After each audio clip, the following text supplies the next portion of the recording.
ఏపీటెట్కి prepare అవుతున్నారు వారు అందరూ కూడా మరి సైకాలజీ పెడగాలజీలో ఈ వీడియో ద్వారా కొన్ని ఇంపార్టెంట్ బిట్స్ ఎక్కువ మార్క్స్ స్కోర్ చేయడానికి ఈ యొక్క వీడియో మీకు బాగా ఉపయోగపడుతుంది. స్కిప్ చేయకుండా చూడండి. కొన్ని ఇంపార్టెంట్ బిట్స్ ఇందులో ఉన్నాయి. మీకు సుమారు 4-5 మార్కులు రావడానికి చాలా ఎక్కువగా సహాయపడుతుంది. మొదటి ప్రశ్న చూద్దాం.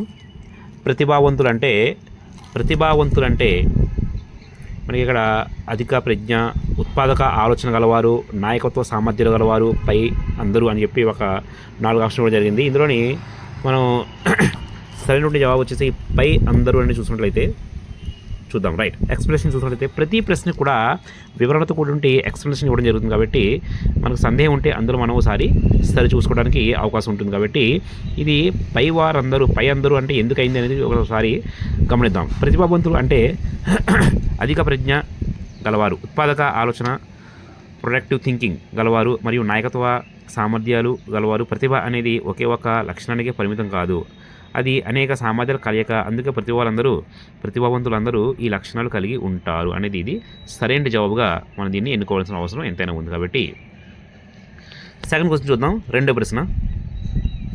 స్వప్న విశ్లేషణ గ్రంథకర్త డ్రీమ్ చూడండి. ఇంటర్ప్రిటేషన్ ఆఫ్ డ్రీమ్ గ్రంథకర్త ఇందులోని Allport, Sigmund Freud, Erikson, Carl Jung. ఇందులోని సిగ్మండ్ ఫ్రైడ్ అనేది సరైన జవాబుగా ఎన్నుకోవాల్సి ఉంటుంది. చూద్దాం రైట్ రాంగ్ అనేది. రైట్.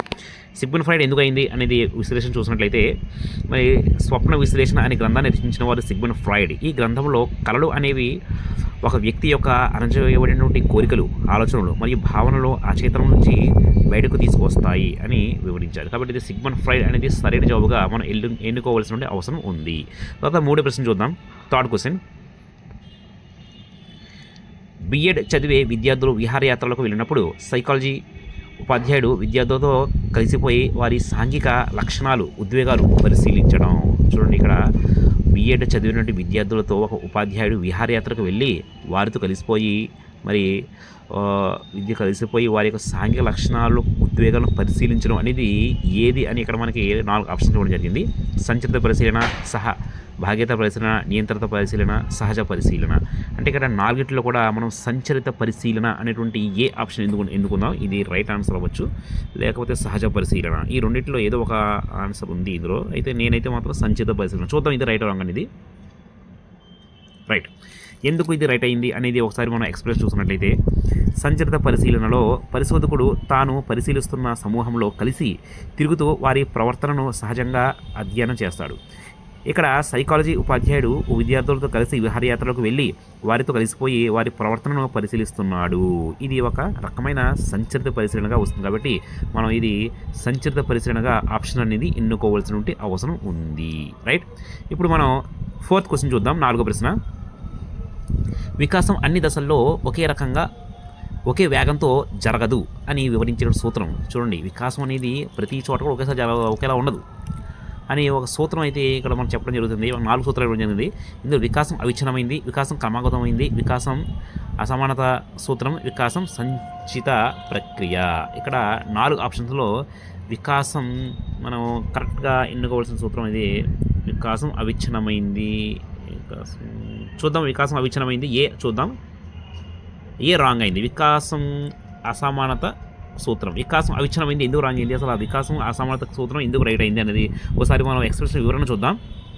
చూడండి, వికాసం అన్ని దశల్లో ఒకే వేగంతో జరగదు అని వికాస అసమాన సూత్రం తెలియజేస్తుంది. ఈ సూత్రం ప్రకారం వికాసం వేగం ఒక దశలో ఎక్కువగా ఉండి మరో దశలో నెమ్మదిగా ఉండవచ్చు. ఉదాహరణకు శైశవ దశలో శారీరక పెరుగుదల వేగంగా ఉంటుంది, కానీ పూర్వ బాల్య దశలో నెమ్మదిగా ఉంటుంది. రైట్. అందువల్లే మనకి వికాస అసమానత సూత్రం అనేది ఇది సరైన జవాబుగా ఎన్నుకోవడం జరిగింది. వికాసం అవిచ్ఛిన్నమైంది అనేది వేరే దానికి సంబంధించింది కాబట్టి ఇది రాంగ్ అయింది. ఇది మనం సి అనేది సరైన జవాబుగా ఎన్నుకోవాల్సిన అవసరం ఉంది. రైట్. తర్వాత 5వ ప్రశ్న చూద్దాం. ఉత్తమ బోధన పద్ధతి ముఖ్య లక్షణం. చూడండి, ఉత్తమ బోధన ముఖ్య లక్షణం అనేది అందరికీ ఒకే విధంగా బోధించాలి, లేకపోతే ఉపాధ్యాయుడికి మాత్రమే ప్రాధాన్యత ఇవ్వాలి, విద్యార్థులు వైయక్తిక భేదాలను పరిగణలోకి తీసుకోకూడదు, స్వీయ అభ్యాసనం అవకాశం కల్పించాలి. ఇది ఏ అనేటువంటి ఆప్షన్ సరైన ఆప్షన్గా ఉంటుంది. చూద్దాం రైట్ రాంగ్ అనేది. స్వీయ అభ్యాసం అవకాశం కల్పించాలి, ఉత్తమ బోధన లక్ష్యం. రైట్.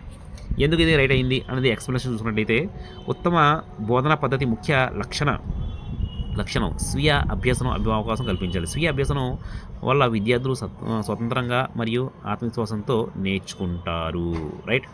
తర్వాత 6వ ప్రశ్న, నాని ఇంటి పని చేయనందుకు ఉపాధ్యాయుడు ఇతర విద్యార్థుల ముందు మందలించాడు. ఇంటికి వచ్చిన తర్వాత నాని అకారణంగా తన చెల్లెలపై అరిచాడు. ఇది ఏ రక్షక తంత్రం? చూడండి, ఇంటి పని చేయనందుకు ఉపాధ్యాయుడు మందలించినటువంటి కోపం, ఆ కోపం ఇంటికి వచ్చిన తర్వాత తన చెల్లిపై చూపించాడు. ఇది ఎటువంటి రక్షక తంత్రం అని ఒక ప్రశ్న ఇవ్వడం జరిగింది. చాలా ఇంపార్టెంట్ ప్రశ్న ఇది. ఇటువంటి ప్రశ్నలు చాలా రావడం జరుగుతుంది కాబట్టి ఇది నోట్ డౌన్ చేసుకోండి. ఇంపార్టెంట్ క్వశ్చన్ ఇది. ప్రతిచర్య నిర్మితి, దమనం, హేతుకీకరణం, విస్థాపం. ఇది విస్థాపం అయి ఉండొచ్చు. సరైన జవాబు విస్థాపం. చూద్దాం రైట్ ఆర్ రాంగ్ అనేది. Yes, right. ఎందుకు ఇది రైట్ అయింది వివరణ చూద్దాం. నాని ఉపాధ్యాయుడిపై ఉన్న కోపాన్ని నేరుగా చూపించలేక ఇంటికి వచ్చిన తర్వాత అకారణంగా తన చెల్లెలిపై అరవడం విస్థాపనం అనే రక్షకతంత్రం. ఈ రక్షకతంత్రంలో ఒక వ్యక్తి తమ కోపాన్ని లేదా బాధను నేరుగా కారణమైన వ్యక్తిపై చూపించకుండా తక్కువ ప్రమాదం ఉన్న మరొక వ్యక్తి లేదా వస్తువుపై చూపిస్తాడు. కాబట్టి ఇది విస్థాపనం అనేది సరైనటువంటి జవాబు. తర్వాత 7వ ప్రశ్న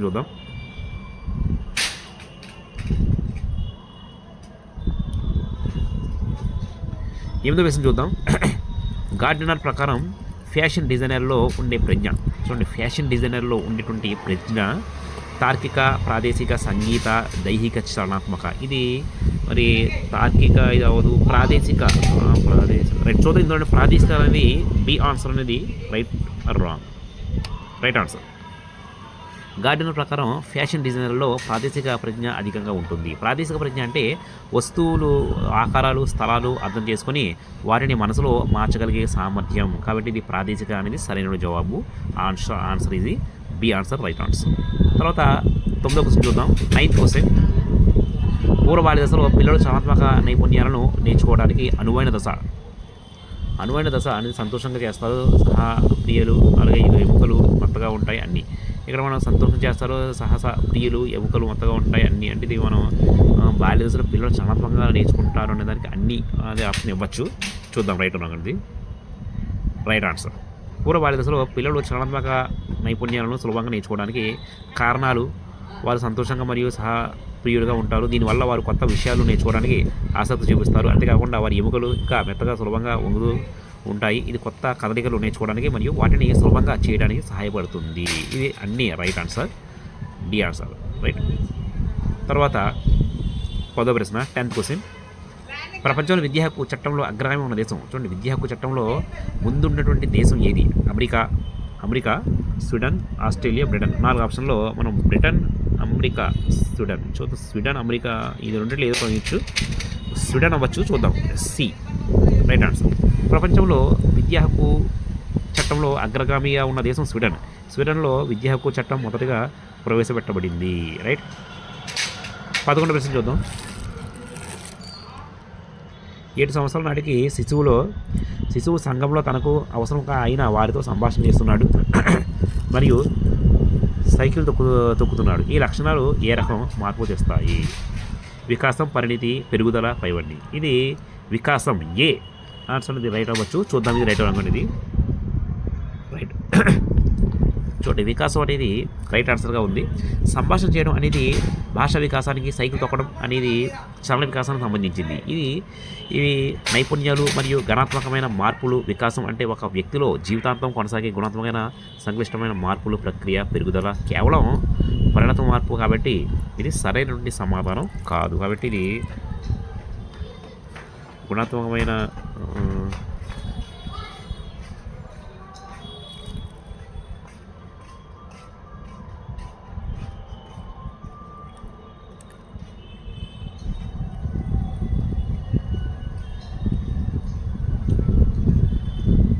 తర్వాత 12వ ప్రశ్న, 12th క్వశ్చన్, విశ్లేషణ పద్ధతిలో దేనికి ఎక్కువ ప్రాధాన్యత ఉంటుంది? విశ్లేషణ పద్ధతిలో మనకి ఆలోచనకి ఎక్కువ ఉంటుందండి. ఆలోచన చూద్దాం. జ్ఞాపశక్తి, గుర్తు తెచ్చుకోవడం అనేది కాకుండా ఆలోచన రైట్ ఆన్సర్. చూద్దాం రైట్ రాంగ్ అనేది రైట్ ఆన్సర్. విశ్లేషణ పద్ధతిలో ఒక సమస్యను చిన్న చిన్న భాగాలుగా విభజించి వాటిని క్షుణ్ణంగా పరిశీలిస్తారు. ఈ పద్ధతిలో విద్యార్థులు కేవలం జ్ఞాపకశక్తి ఆధారపడకుండా తమ సమస్య పరిష్కారం నైపుణ్యాలు మరియు ఆలోచన సామర్థ్యాన్ని ఎక్కువగా ఉపయోగించవలసి ఉంటుంది. ఇది ఉన్నత స్థాయికి ఆలోచన సంబంధించిన ప్రక్రియ. కాబట్టి ఇది సి ఆన్సర్ అనేది రైట్ ఆన్సర్. 13వ ప్రశ్న చూద్దాం.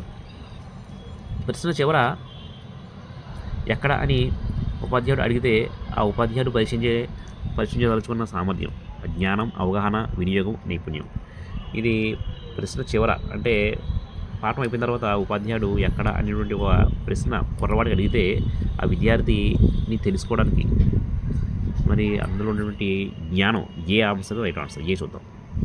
రైట్ అంటే ఇందులోని ప్రశ్న ఎక్కడ అనే పదాన్ని ఉపయోగించడం ద్వారా ఉపాధ్యాయుడు ఒక నిర్దిష్ట ప్రదేశం లేదా విషయం గురించి విద్యార్థి ఉన్న జ్ఞానం పరీక్షించడానికి ప్రయత్నిస్తారు. ఇది ఒక ప్రాథమిక స్థాయి జ్ఞానం యొక్క లక్ష్యం.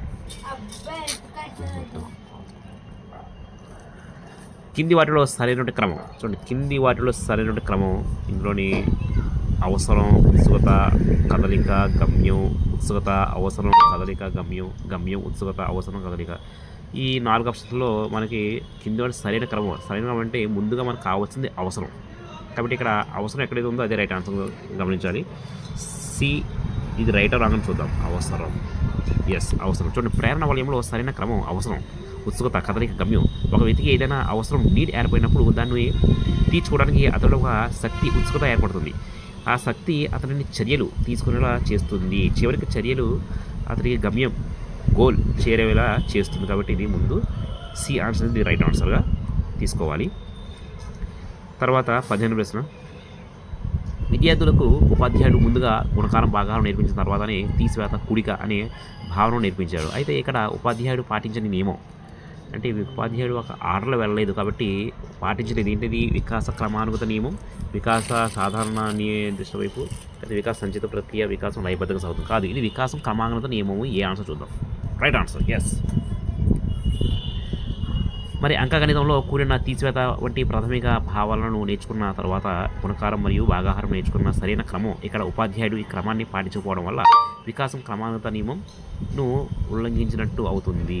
ఈ సూత్రం ప్రకారం వికాసం ఒక నిర్దిష్ట క్రమబద్ధ పద్ధతిలో జరుగుతుంది మరియు ఒక అంశాన్ని నేర్చుకోవడానికి ముందు దానికి సంబంధించిన ప్రాథమిక అంశాలు నేర్చుకోవాలి. కాబట్టి వికాసం క్రమానుగతమైంది అనేది సరైన జవాబుగా మనం ఎన్నుకోవాల్సినటువంటి అవసరం ఉంది. తర్వాత బ్రీచ్ పుట్టుక. చూడండి, బ్రీచ్ పుట్టుక అంటే తల ముందు జన్మించడం లేదా కాళ్ళు ముందు తల వెనుక జన్మించడం, పిండం సక్రమంగా అభివృద్ధి చెందడం, పిండం వెనుక భాగం నుంచి జన్మించడం. ఇది కాళ్ళు ముందు. చూడండి, కాళ్ళు ముందు తల వెనుకతో జన్మించడం. బి అనేది సరైన ఆన్సర్గా ఎన్నుకుందాం. చూద్దాం రైట్ రాంగ్ అనేది. Yes right. బ్రీచ్ పుట్టుక అంటే శిశువు గర్భం నుంచి బయటకు వచ్చేటప్పుడు తల ముందు రాకుండా కాళ్ళు లేదా పిరుదులు ముందుకు రావడం. సాధారణంగా శిశువు తల ముందుకు వస్తుంది. ఈ రకమైన పుట్టుకతో కొన్ని ప్రమాదాలు ఉండవచ్చు. రైట్. మరి ఈ వీడియో లైక్ చేయండి, షేర్ చేయండి. ఇటువంటి అనేక వీడియోస్ మీకు రావాలంటే సబ్స్క్రైబ్ చేయండి. మొదటి తీసినటువంటి మొదటి వీడియో మీకు నోటిఫికేషన్గా రావడం జరుగుతుంది. టెట్లో ఎక్కువ మార్కులు మరి రావడానికి ఎక్కువగా అవకాశం ఉన్నటువంటి సైకాలజీ వీడియోస్ మీ ఫ్రెండ్స్ కూడా షేర్ చేయండి. థ్యాంక్ యూ, ధన్యవాదాలు.